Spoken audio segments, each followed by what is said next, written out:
மக்களே மக்களுக்காக மக்களால் நடத்தும் ஆட்சி மக்களாட்சி என்றார் அமெரிக்க முன்னாள் குடியரசுத் தலைவர் திரு ஆப்ரஹாம் லிங்கன்.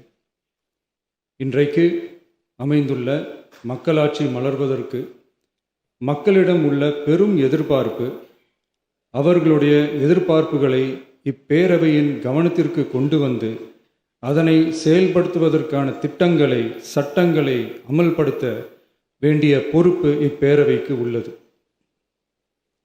அதிகமான மக்கள் அதிக நன்மைகளை இந்த ஆட்சி காலத்தில் நன்மை பெற்றுள்ளார்கள் என்கிற வகையில் நம்முடைய செயல்பாடுகள் அமைய வேண்டும். இங்கே அனைவரும் சமம்.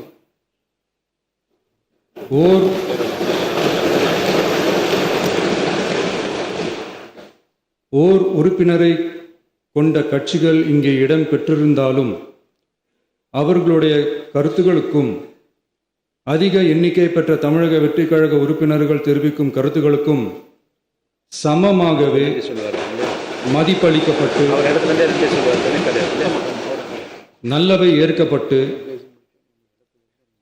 அல்லவை நிராகரிக்கப்பட்டு ஜனநாயகத்தின் இதயமாகவும் மூளையாகவும் இப்பேரவை செயல்பட வேண்டும். அதற்குரிய வகையில் பெருமை வாய்ந்த வரலாற்று சிறப்பு கொண்ட இப்பேரவையை நடத்தி செல்லும் பண்பை பெற்றுள்ளவரையே தமிழக வெற்றிக் கழகம் முன்மொழிந்து தாங்கள் இன்றைக்கு இந்த ஆசனத்தில் அமர்ந்துள்ளீர்கள்.